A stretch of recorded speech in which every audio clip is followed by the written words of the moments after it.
Now, I don't know if you've heard the news, but on May 21st, 2011, according to some Christians, the world is going to end. And I have nothing to wear.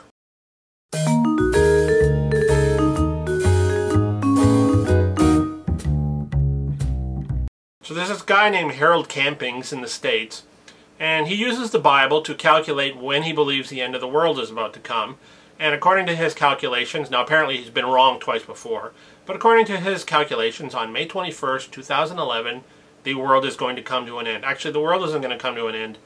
God's going to come down, pick some of his favorites to go up with him, and then there's going to be some sort of time of turmoil for the people that weren't picked, and then eventually the world is going to come to an end in 3 months, let's say. I think he said 2 or 3 months. Now, making predictions like this is nothing new. It's been happening for hundreds of years. People, read the Bible, or they say that God talked to them in a cereal bowl or whatever, and they, predicted the end of the world is coming. So now this guy's got a whole following of people driving around in RVs. They believe that they were commanded by God to get the word out. So not only did he decipher from the Bible that God was coming, but apparently God, all-powerful God, said, oh, by the way, world is going to end. I want you to drive around and just let everybody know. To what end? Well, just, if you're not a believer, you should be one now, because I'm coming. I'm going to bring the pain. I'm only taking a few people with me. So, start believing. Give up your lives, get in your caravans, and drive around.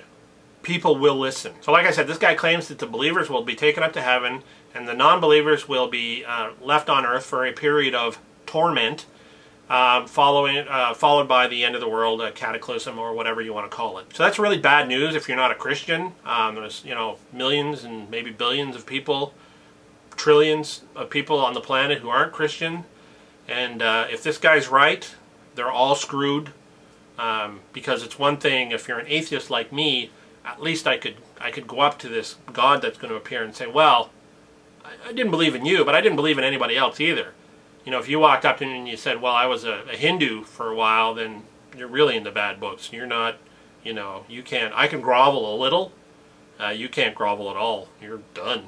You're not coming. You're not on the boat, the ship, the train, whatever it is he drives. And this guy goes on to say that if May 21st passes and he's still here on Earth, that means he wasn't saved. Well, that's very convenient. You found a way out of your prediction. That way, when it doesn't happen, which it isn't going to, then you can say, well, I guess God passed me by. I mean, sure, I'm at the top of the pack. I'm the one who deciphered all of this. I'm the one who got the whole ball rolling. But for some reason, I wasn't picked. Dude, if you're not picked, who would be? I mean, you're the top sheep. You're the guy. You're the man. You're the big cheese. How could you not be picked?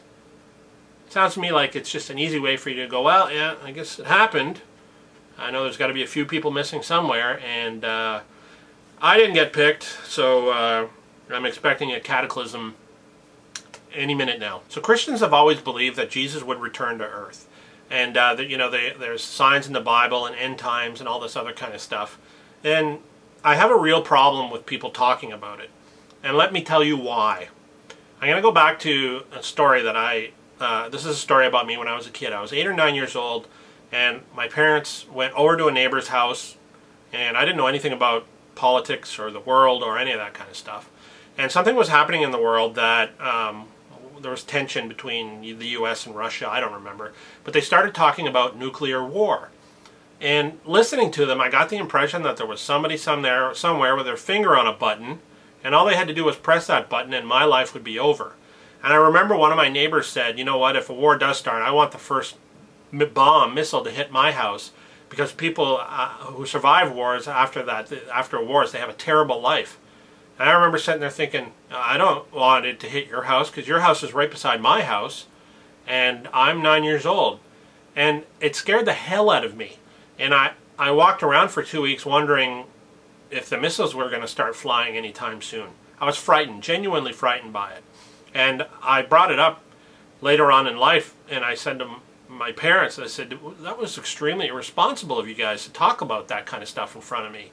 I had no idea at that age that you guys were talking out of your asses, that the politics and what is needed to start a nuclear war isn't some guy sitting at a desk pressing a button. You know, you had me believing something that probably wasn't going to happen, wasn't even close to happening, and you scared the crap out of me. Why would you do that? You know, it's so anyway. It kind of angered me a little bit. Not angered me, but later on in life when I started to understand the world a little better, and I just thought, why would you scare me like that? You know. So now let's get back to this. So these guys are talking about the end of the world, and I'm sure they're talking about it in front of children. So now you have children who are too young to know that the people telling them this are as smart as a sack of wet hammers, a bunch of sheep, and they might even be buying into this. They might even be thinking, wow, the end of the world's coming. That sucks. I don't want to die. What's going on? It's irresponsible to do in front of children when they're not old enough to realize that you're an idiot. And that's what bothers me about all of this. And the reason why I even decided to do the video was I saw them talking about it on the morning news I live in Ottawa, and there's a local news channel, and they talked about it, and I just thought it's irresponsible of you to do that if you think kids are watching, unless you do it and then follow it up by saying it's stupid, it's not going to happen. Because any kid watching that young would have just been like, you know, they would have been frightened, and it was a dumb thing to do. So anyway, I'm going to go pack my things. I got a feeling I'm not on the list. He made a list, he checked it twice, I'm not on it. So I got to go prepare for the cataclysm. So I think I need batteries and water, for sure, and a tarp, probably a tarp. So I'm going to go gather those things, maybe get all my money out of the bank and put it in a pile, sit on top of the shotgun. I haven't decided yet. So, and if that happens, then I won't be making any more videos. Or if I do, they'll be from my my bunker, my fallout bunker, which I haven't dug yet. So I should probably get on that. Let me know what you think. Comment below.